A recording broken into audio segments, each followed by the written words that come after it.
Et coucou, c'est Sandeline, on se retrouve pour une nouvelle vidéo pour les symboles du tarot, pour apprendre le tarot avec l'observation et donc plus l'intuition. Et aujourd'hui, on va parler des couleurs.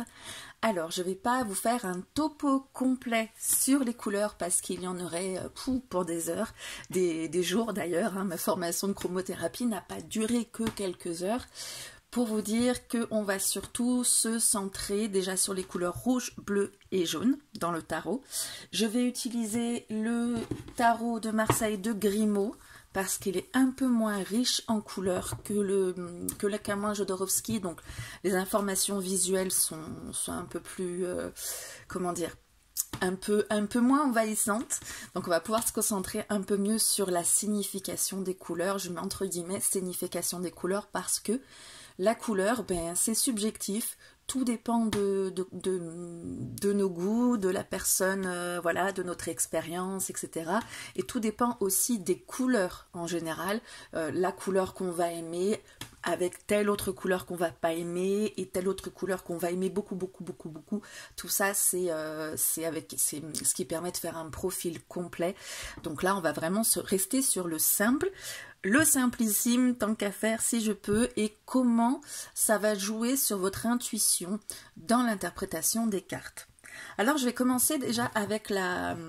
Avant de commencer, je voudrais vous préciser que j'organise une masterclass justement sur le langage des couleurs dans le tarot et la cartomancie en général, qui aura lieu là dimanche 26 février, donc ça arrive bien vite.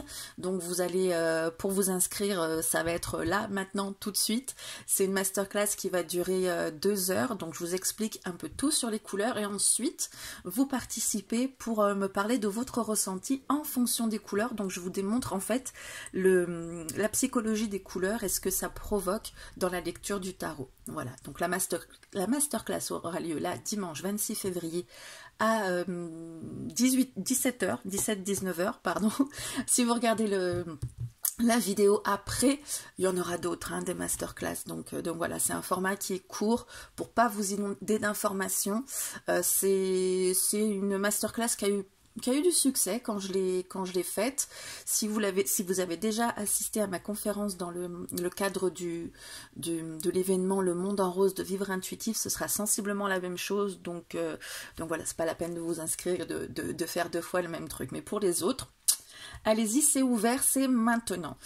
Donc les couleurs, j'ai dit que je me penchais d'abord plutôt sur le rouge et le bleu. Pourquoi le rouge et le bleu? Parce que c'est les couleurs qu'on va avoir les plus présentes dans le tarot, avec le jaune aussi, mais surtout le rouge et le bleu. Et c'est des couleurs qu'on a déjà plus ou moins intégrées en tant que principe masculin, principe féminin. D'accord? Donc je ne vais pas vous expliquer tout pourquoi, parce qu'il y a beaucoup d'études et d'expériences qui font que les couleurs sont perçues d'une manière ou d'une autre. Ça, je l'explique dans la masterclass, c'est super intéressant. Enfin, moi, en tout cas, ça me passionne. Mais on va partir sur des choses qu'on connaît, même si ça découle pas forcément de l'intuition. Mais on a tendance à savoir que le rouge, c'est plutôt le principe actif, et le bleu, le principe plutôt réceptif. J'ai pas envie de dire passif, parce que... c'est pas très sympa, réceptif pour le côté masculin et féminin. Depuis quand une femme ne fait rien? On a le côté feu, on a le côté eau, on a le côté action, on a le côté émotion, on a le côté plutôt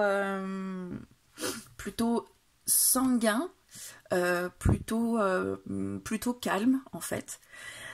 Ça va être des sentiments qui vont être... on va avoir des peurs des deux côtés, mais on va avoir des peurs plus épidermiques ici. J'ai réagi immédiatement à l'objet de ma peur. Par exemple, j'ai peur d'une araignée. Il n'y a plus l'araignée, c'est bon, ça se calme tout aussi vite. Là, on est dans les peurs enfouies au fond de nous. On va dans l'introspection avec l'eau. On va dans les angoisses qui sont plus... voilà, j'ai peur de ne pas être à la hauteur, j'ai peur qu'on me juge. C'est des choses bien ancrées, bien au fond, qui vont pas se régler de manière ultra rapide.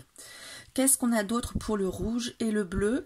Il me semble que c'est déjà pas mal. On va faire le tour de certaines cartes, parce que nous avons des cartes où, comme le battleur par exemple, que ce soit dans n'importe quel tarot en général, Les couleurs sont assez bariolées, hein. D'ailleurs ça représente certaines choses, hein.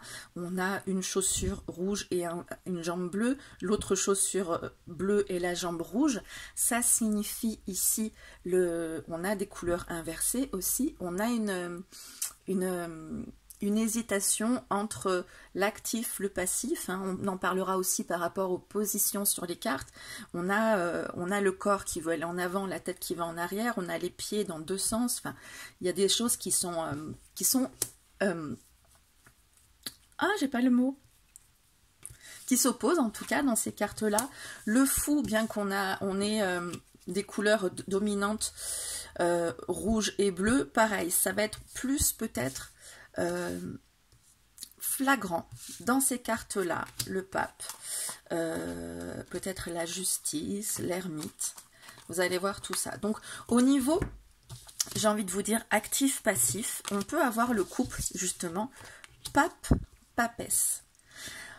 On sait plus ou moins que la papesse, donc c'est plutôt le côté introverti, et le pape, c'est celui qui va porter au monde le savoir de la papesse. Donc ça, on l'a vu sur le sceptre et surtout sur la tiare.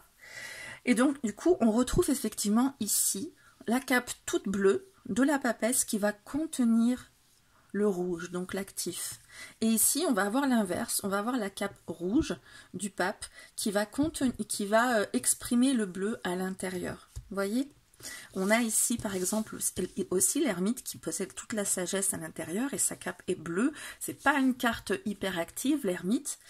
Et on a aussi, par exemple, vous avez la justice qui est très équilibrée au niveau du bleu et du rouge puisqu'elle tranche avec une couleur jaune et pas grise ou blanche ou autre, c'est vraiment la couleur jaune.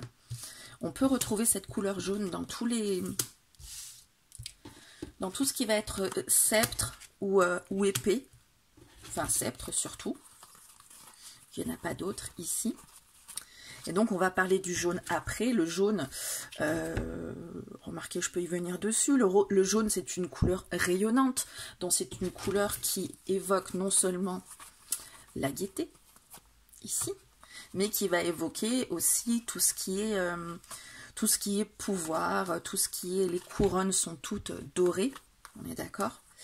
Et là, on est sur un lion de couleur jaune, donc le lion représente aussi une forme de pouvoir, hein, qui est maîtrisé, certes.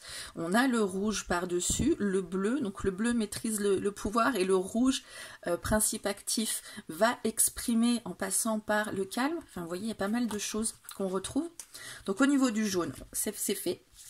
Et vous allez avoir aussi ce qui est intéressant dans le couple impératrice. Empereur. Je reviens souvent à ce couple, hein. Il est très significatif, je trouve. On a ici, oups, non, c'est pas lui que je voulais. On a ici le couple pape-papesse, dans cet ordre-là d'ailleurs, il se regarde, donc l'introverti plutôt, et ici celui qui porte à la connaissance des autres, donc qui est plus actif dans son enseignement. Et ici, vous allez avoir potentiellement l'inverse. Vous avez l'impératrice qui est tout de bleu vêtue. Donc on peut supposer qu'elle est moins active que son cher mari, l'empereur, qui lui a des manches rouges. Il a aussi le corps bleu. On voit avec l'empereur qu'il est pas tout à fait assis, pas tout à fait debout, hein. Il a un casque de guerrier, il a pas mal de choses, mais il a les pieds tout blancs, sans armure, sans rien. L'impératrice, elle est assise. On en reparlera aussi par rapport aux positions, donc assis, debout, les jeux de regard, etc. Elle est assise, elle est plutôt passive. Et on avait vu la dernière fois qu'elle va inspirer l'empereur qui, lui, va prendre les décisions. Et l'empereur, effectivement, c'est aussi un signe de stabilité. Donc il ne bouge pas tellement, si ce n'est avec ses bras, il prend les décisions, il a l'autorité. Voilà, tout ça, tout est au niveau de l'action, de l'autorité qu'il transmet, mais lui ne bouge pas spécialement, et c'est son côté qu'on va retrouver un peu avachi dans sa position. Une carte qui est très intéressante au niveau des couleurs, il y en a plusieurs. Vous avez encore ici l'amoureux qu'est-ce que je voulais vous montrer d'autre? On parlera de la tempérance aussi, qui est très intéressante pour ça, par rapport à l'étoile. Vous avez aussi l'amoureux qui, lui, est une carte de choix. Hein, donc son pied va dans un sens ou dans l'autre. Il y a plein d'autres choses qui en parlent. Lui est de couleur bariolée. Au-dessus, le Cupidon qui ne sait pas à qui va tirer la flèche a aussi des rayons bariolés. Et ici, on retrouve une femme plutôt en bleu et une femme plutôt en rouge, d'ailleurs, qui a des cheveux bleus. Le bleu, on a parlé d'introspection, de pensée, de réflexion, de côté réceptif. On en a parlé pour la papesse, donc on est plutôt sur le côté introverti. Là, elle a les cheveux bleus, donc on a le côté sagesse au niveau de la tête. Elle possède la maturité. Mais en même temps, elle est habillée de rouge et on voit qu'elle est assez entreprenante avec le jeune homme au milieu. Hein, elle pointe sa main vers l'air de dire et elle est plutôt entreprenante avec elle. Tandis que là, la jeune fille qui est plus dans la sensualité est un peu plus passive. C'est pas elle que le jeune homme regarde. Il est orienté vers elle, mais il s'oriente du côté de la raison. Donc on a ici encore une opposition passif-actif, cœur-raison, on l'a pas dit, hein, mais cœur-raison. Et on va retrouver cet aspect dans les choses qui vont s'opposer. Donc on a ici le chariot, avec ces deux chevaux qui parlent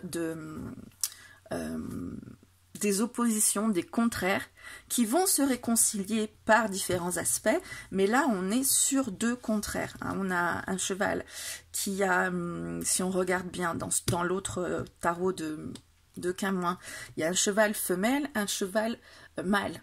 Du coup, on a le bleu, on a le rouge qui vont le représenter. On a les symboles, enfin le S et le M qu'on ne retrouve pas chez Camoin, mais qui signifient soufre et mercure. Donc encore les opposés, donc qui correspondent encore au masculin et au féminin. Et on va retrouver ici aussi cet aspect de rouge et de bleu qui va être équilibré avec la tempérance.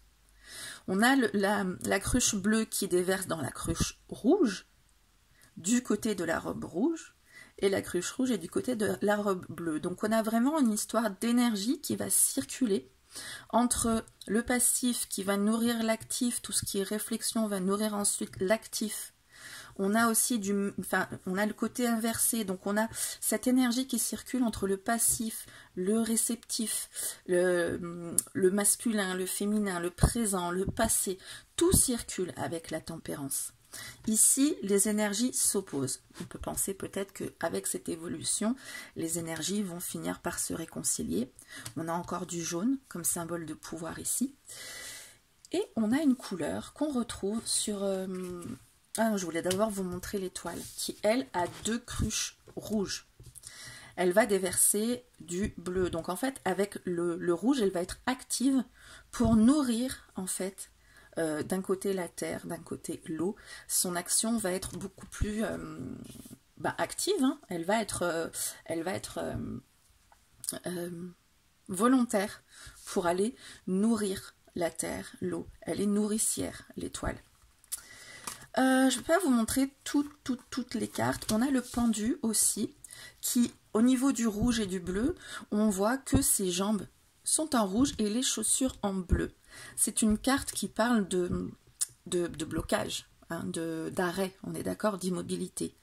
Mais c'est une carte aussi qui est assez paradoxale, parce qu'on peut se demander pourquoi ce pendu n'avance pas, alors qu'il a une jambe libérée, il a les bras derrière son dos, on ne sait pas vraiment s'ils sont attachés ou pas, il n'a pas l'air ultra attaché avec sa corde, finalement il pourrait avancer. Ça participe, les jambes rouges, ça participe à ça, avec le pied inactif. Hein. On a les bras qui sont rouges, qui pourraient être actifs, qui ont la possibilité d'agir, mais elles sont derrière le dos, et la tête, les cheveux qui vont être bleus aussi.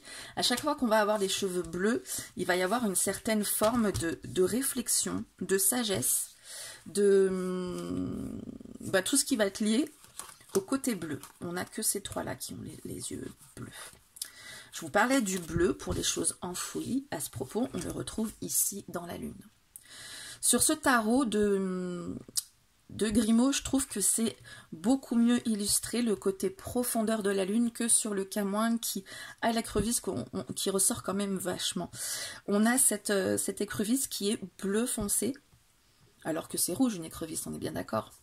Donc on peut penser qu'elle est tapie au fond de l'eau. Elle représente effectivement cette écrevisse, l'inconscient, la régression, l'introspection, le bleu, l'eau, c'est aussi la réceptivité, l'inconscient, la régression. Ça, c'est des choses qu'on sait et du coup, ça illustre bien tout ça. Pour pas trop en dire, j'ai l'impression de survoler un petit peu. Donc dites-moi si vous avez des questions qui pourraient être relatives à ça. Comme ça, je pourrais développer un peu plus dans les réponses. Puis peut-être la masterclass vous donnera plus d'éléments. Il y a une autre couleur. Alors le jaune, je l'ai à peine abordé, mais il n'y a pas tellement grand-chose à en dire. Mais c'est la couleur chair. D'accord? On a ici la couleur chair, on est d'accord que ça va représenter tout ce qui est l'humain, c'est relatif à la peau, d'accord? Donc on peut se poser des questions par rapport à certains éléments qui sont couleur chair dans les cartes. Alors je ne vous donne pas forcément toutes les réponses, mais j'aimerais que vous vous interrogiez au moins par rapport à des éléments qui sont autres que les mains ou le corps. Hein. Là, les gens nus sont en couleur chair. Ça me semble plutôt normal, on est d'accord, mais il y a des éléments qui sont couleur chair, qui ne sont pas forcément d'une logique absolue.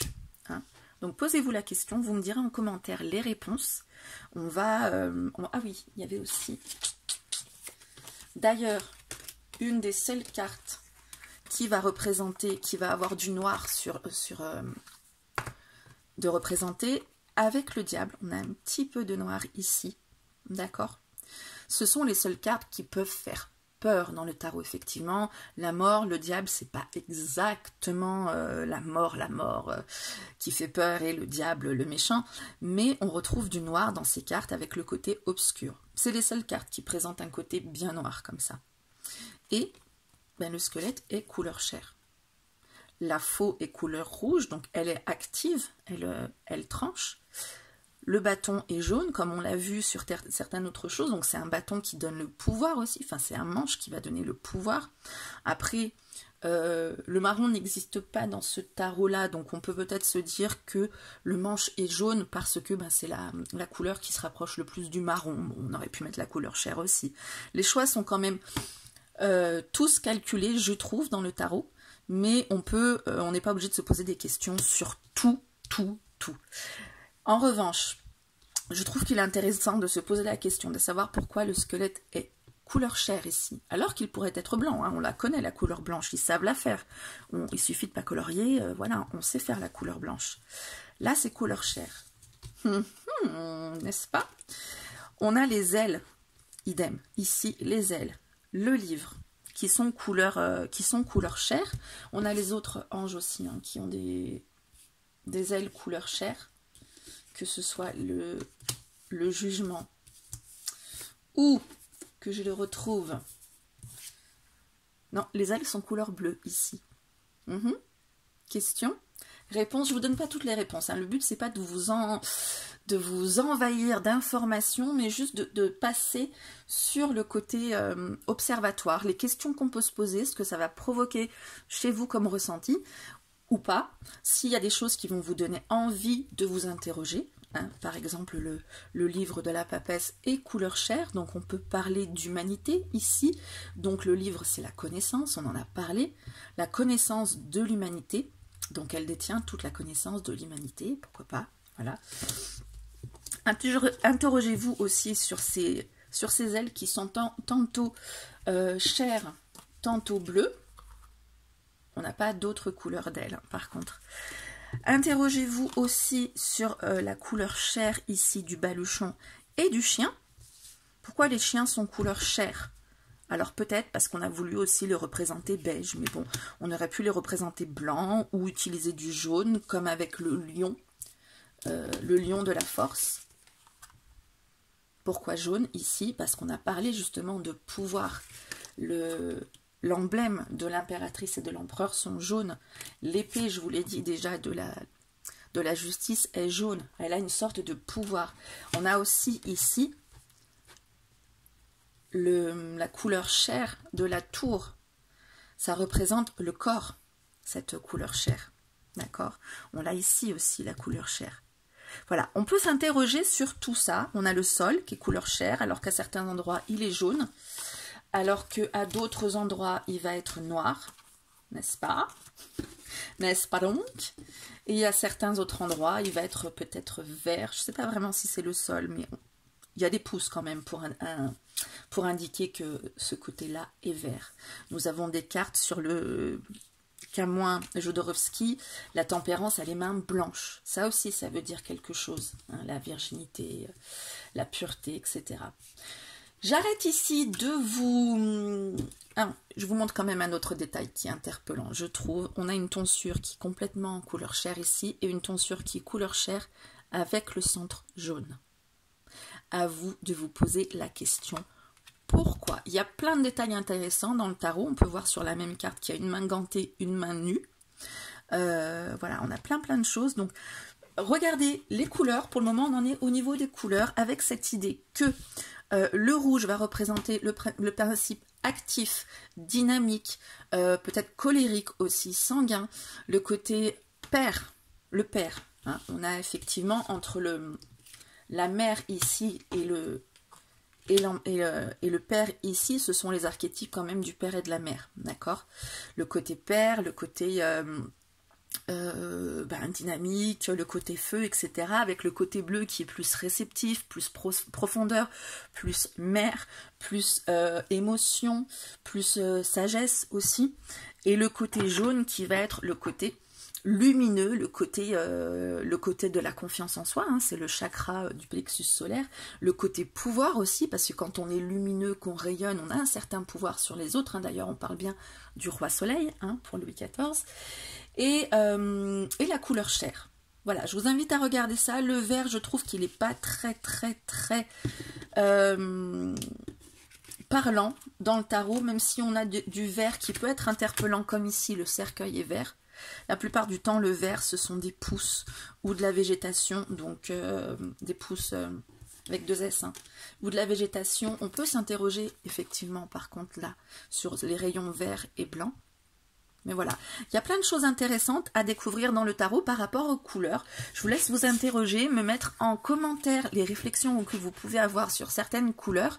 Je vous répondrai, c'est ça qui va vous faire apprendre aussi certaines choses par rapport au tarot. Voilà, la vidéo est assez longue, presque 23 minutes, alors que je n'ai abordé que la surface, vraiment, j'ai vraiment été pas loin. Je vous ai pas parlé, là par exemple, je suis en train de voir l'ermite qui a son bâton couleur chair, alors que le mât a son bâton couleur blanche. Pourquoi donc? Et là, il est jaune, le bâton. Pourquoi d'autre? Pourquoi donc? Donc voilà, vous voyez, il y a énormément de choses à en dire sur les couleurs. Donc, je ne peux pas vous dire ça dans une vidéo qui sera vraiment trop longue à visionner sur YouTube. Je vous invite à vous inscrire à la masterclass qui a lieu ce dimanche 26 février à 17 h, de 17 h à 19 h, si ça vous intéresse d'en savoir plus. Pas que sur les couleurs dans le tarot. Oui, aussi, il y aura une bonne partie là-dessus, mais les couleurs en général. Voilà. Je vous souhaite une très bonne journée, fin de journée, semaine, après-midi, selon le moment où vous regardez la vidéo. Je vous fais plein de bisous, oh là là, et je vous dis à très bientôt. Ciao!